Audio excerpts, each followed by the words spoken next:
This video might not show up on your feed or on other people's feeds, so if you're watching it right now, please share it. If you find the information helpful, like it, subscribe if you like, and check out the links in the description box so that other people can find relief and healing. Hey you all, welcome to my channel, or welcome back. So hopefully part 1 to this video was helpful. Those are 2 butterflies that just passed the camera. Hopefully part 1 to this was helpful. If you haven't watched it, I'll link it up in the cards and then also in the description box. So I actually have a lot of notes here, how I healed my ovarian cysts. So in July of 2017, and actually prior to July of 2017, that's when I got the first ultrasound.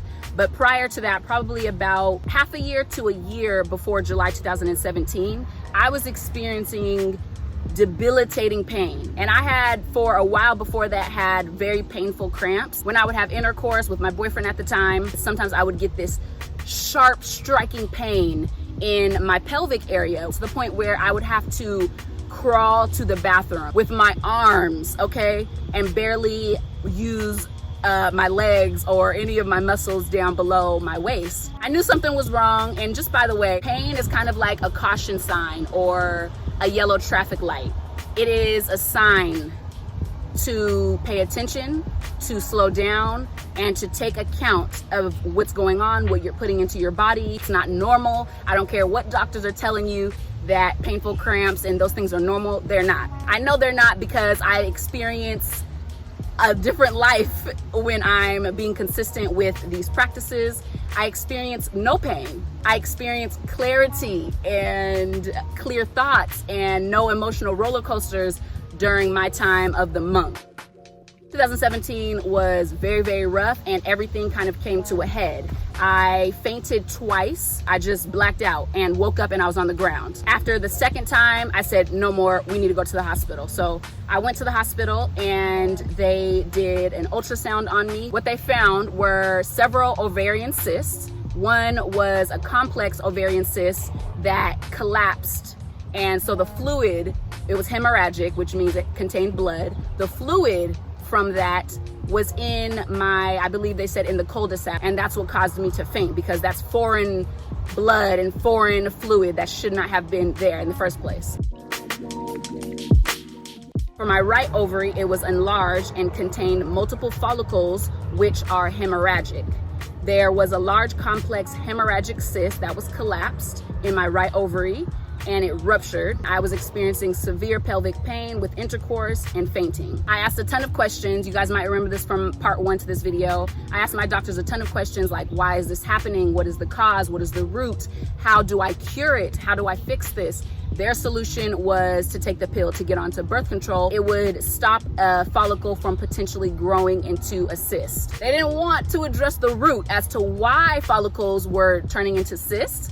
They just wanted to stop the follicle from even getting to the point where it could become a cyst. Remember, it's your body. Remember that you have a say. You have the right and autonomy to choose what you want and to question anyone that's telling you what should be done with your body. I had already done a lot of research at that point. I had been vegan prior to that. I had done a lot of research on Dr. Sebi, on an alkaline diet, on hybrid foods. And I've always been interested in that lifestyle because I watched both of my parents, my grandma and my mother, suffer from diseases. My grandma especially, she raised me mostly, and I watched her suffer from diseases pretty much her entire life and all of my childhood, and we had to become her caretakers. I watched, because I prepared some of the foods that she ate, the snacks that she ate. I watched her body deteriorate. That left a huge imprint on me. That is why this work is important to me, which is why I started my own wellness brand, Privy, but I'll get to that a little bit later, okay? So I questioned the hell out of the doctors. I decided to just take it into my own hand. They were no help. I went home. It was rough in the beginning because I was used to eating a particular way. I had my vices, okay? I love ice cream, real pus.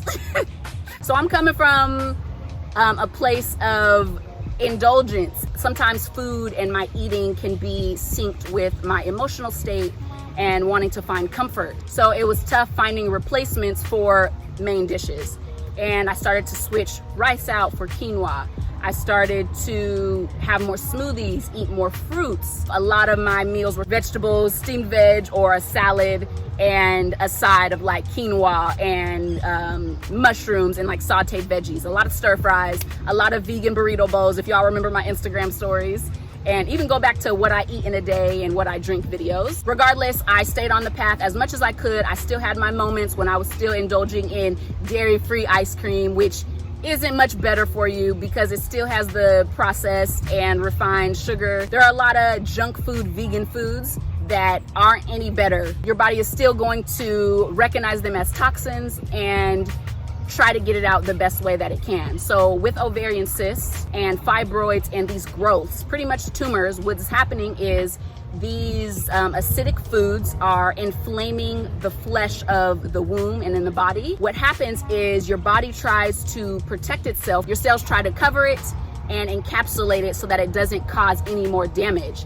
And that is why now we have these growths and these tumors and these fibroids and these cysts in our bodies. I was doing a ton of research and my best to stay focused on healing and on wellness, which can be very tiring, very isolating when people around you, close people around you, people you may live with, are still eating a certain way, and that can be tempting.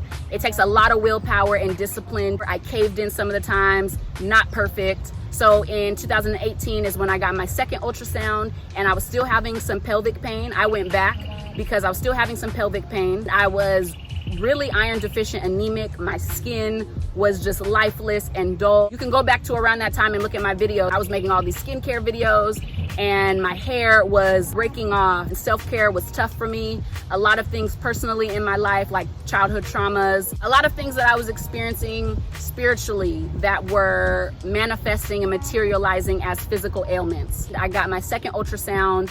They saw that I still had that collapsed cyst was still there, but it was smaller. Some of the other follicles had shrunk a bit, not as many, but I still had cysts. All right, so after I went back in 2018, that's when I got serious. I was approaching self-care, not from a vanity perspective, but from a spiritual wellness perspective. I was breathing in yoga. Breath is literally life. And I was breathing again. Once I started to experience some of the benefits of breathing, and my boyfriend at the time noticed differences in my mood. I had crazy mood swings. Once I started to notice that I was breathing in moments where I would have lashed out prior or my emotions would have been all over the place, I said, there's something to yoga. So then I invested in a membership. I got a lot more serious about my diet, and if you watch this video, it is called How I Lost Weight and Keep It Off in August of 2018. So a year, almost exactly a year after I had fainted and found out that I had those cysts. You'll see some of the other things that I incorporated and I was moving into. So then January 2019 came. I got my third ultrasound. The report was that I had a pain episode 2 weeks prior to that, of January 2019.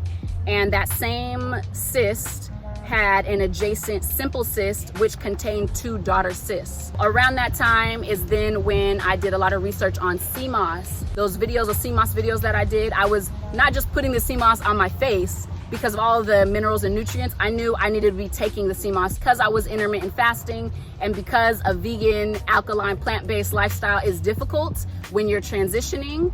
Sea moss helped kind of bridge the gap. In the times when I was maybe having unhealthy cravings, sea moss helped to curve that. It also helped replenish my body and my cells. I wasn't having as large of meals. I wasn't eating as much. I was intermittent fasting, so I wasn't eating until, say, about 11:30 a.m. noon in the day. And the first thing that I would consume was obviously water, but smoothies, fruit. I was putting back, I was giving back to my body with things that were not going to inflame my tissue and my cells. It was important and beneficial for me to address my womb and the issues that I was dealing with, my mind, my nervous system, from all levels.